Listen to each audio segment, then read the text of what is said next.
আত্মীয় স্বজনকে চারটি কথা কখনো বলবেন না, তাহলে কঠিন বিপদে পড়ে যাবেন। মাস্ট বি আপনার লাইফে বিপদ চলে আসবে যদি আপনি আপনার রিলেটিভস যারা আছে, আত্মীয় স্বজন যারা আছে, তাদেরকে চারটি কথা বলেন। অবশ্যই আত্মীয়তার সম্পর্ক বজায় রাখবেন, তবে তাদের সাথে সব কিছু শেয়ার করতে যাবেন না, কেননা সব আত্মীয় স্বজন কিন্তু সমান না।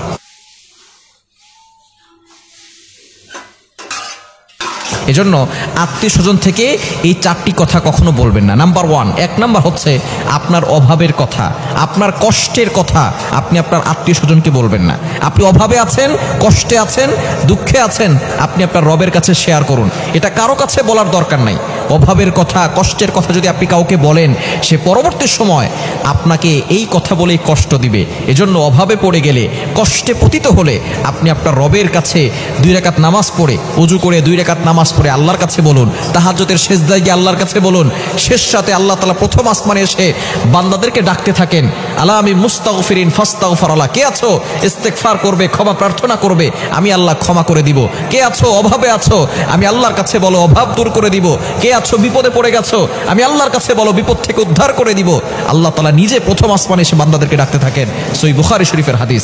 এজন্য আপনি অভাবে পড়ে গেলে, কষ্টে পড়ে গেলে কারো কাছে বলবেন না, আপনি আপনার রবের কাছে বলুন। কেননা দুনিয়ার সব মানুষ যদি আপনার পাশে থাকে আর রব যদি না থাকে, তাহলে আপনি কিন্তু শান্তি পাবেন না। আর দুনিয়ার সব মানুষ যদি আপনার পাশে না থাকে, একমাত্র আপনার রব আপনার পাশে থাকে, তাহলে আপনি একজন ভালো এবং শান্তি মানুষ, শান্তিপূর্ণ মানুষ হতে পারবেন এবং আপনি আপনার অন্তরে শান্তি, সুখ ফিল করতে পারবেন।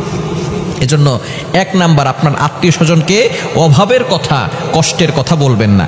2 নাম্বার, আপনার আত্মীয় স্বজন যারা আছে তাদেরকে আপনার সংসারের গোপন কথাগুলো বলবেন না।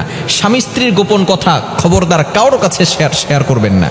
আপনার স্বামী স্ত্রী যে গোপন কথাগুলো আছে, স্বামী স্ত্রীর কথাগুলো গোপন রাখবে, স্ত্রী স্বামীর কথাগুলো গোপন রাখবে। কিন্তু অনেক স্বামী স্ত্রী আছে নিজেদের ঘরের কথা বাহিরে বলে। খবরদার, 4 দেয়ালের ভিতরে স্বামী স্ত্রী কথা কাটাকাটি হবে, ঝগড়া হবে, আবার মিলমিশ হয়ে যাবে। কিন্তু আপনি যে এই কথাগুলো মানুষের কাছে বললেন, আপনি যে আপনার আত্মীয় স্বজনকে বললেন, পরবর্তী সময় স্বামী স্ত্রী আপনারা ঠিক হয়ে যাবেন, কিন্তু ওই আপনার আত্মীয় স্বজন আপনাকে আঘাত দিবে যে তোমার স্বামী এমন, তোমার স্ত্রী এমন। এজন্য খবরদার, সংসারের গোপন কথাগুলো কাউকে বলবেন না। আপনার স্বামী স্ত্রীর গোপন কথা এগুলো আপনার আত্মীয় স্বজনকে বলতে যাবেন না, তাহলে কিন্তু পরবর্তী সময় এই কথা বলে আপনাকে খোঁটা দিয়ে আপনাকে আঘাত করবে। 3 নাম্বার হচ্ছে আপনার সন্তানের বদনাম কারো কাছে বলবেন না। নিজের সন্তানের বদনাম যে সমস্ত মা বাবারা করে, তাদের মতো হতবাগার কপাল পোড়া কেউ হতে পারে না। নিজের সন্তান যদি খারাপও হয় তারপরও বলতে যাবেন না। আপনার সন্তানের মেধা ভালো না, আপনার সন্তান পড়ালেখা পারে না, যাই হোক, আপনি আপনার সন্তানকে কখনো ছোট করবেন না এবং মানুষের কাছে ক্রিটিসাইজ করবেন না, তুচ্ছ তাচ্ছিল্য করবেন না। আপনার সন্তানের কথা, তার বদনাম, তার যে যে দোষগুলো সে করে, সেগুলো খবরদার কখনো আপনার আত্মীয় স্বজনকে বলবেন না। পরবর্তী সময় আপনার সন্তানের নামে খোঁটা দিবে, আপনাকে আঘাত করবে। কারণ পরবর্তী সময় কারো মুখ থেকে আপনার সন্তান নিয়ে যদি কটূক্তি আসে, তখন আপনি সহ্য করতে পারবেন না। এজন্য সন্তানের ব্যাপারে কটু কথা, তার নামে বদনাম কখনো আপনার আত্মীয় স্বজনকে বলবেন না। 4 নাম্বার, আপনি যে সুখে আছেন, শান্তিতে আছেন, আপনার কাছে কত টাকা আছে, এগুলো আপনার আত্মীয় স্বজনকে বলবেন না, তাহলে কিন্তু আপনি কঠিন বিপদে পড়ে যাবেন। যদি আপনি মানুষকে বুঝান যে আপনি শো অফ করেন, আমার কাছে অনেক টাকা পয়সা আছে, এটা যদি আপনি মানুষকে বুঝান আর তারা যদি বুঝতে পারে, তাহলে দেখবেন আপনাকে বারবার বিপদে ফেলতে চাইবে, আপনাকে নিয়ে হিংসা করবে। আপনি সুখে আছেন, এটা দেখে অনেকের সহ্য হবে না। অনেক আত্মীয় স্বজন সামনে খুব ভালো দেখা যায়, কিন্তু তারা পাশ থেকে দূরে যাওয়ার পরেই তারা আপনার সাথে হিংসা করে।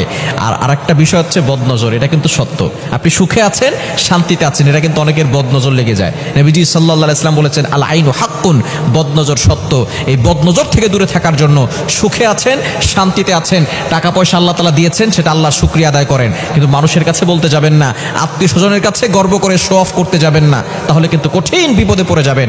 সুতরাং আত্মীয় স্বজনকে এই 4টি কথা বলবেন না, তাহলে কিন্তু আপনি বিপদে পড়ে যাবেন। বিপদ থেকে বাঁচার জন্য আত্মীয় স্বজন, প্রতিবেশী যারা আছে তাদের কাছ থেকে এই কথাগুলো লুকানোর চেষ্টা করবেন, তাহলেই আপনি শান্তিতে থাকতে পারবেন, সুখে থাকতে পারবেন। আল্লাহ তাআলা আমাদের বাংলাদেশে নয়, সারা পৃথিবীতে প্রতিটি মানুষের ভিতরে, প্রতিটি সংসারের ভিতরে মুসলমানদেরকে আল্লাহ পাক রব্বুল আলামিন শান্তির ব্যবস্থা করে দেন।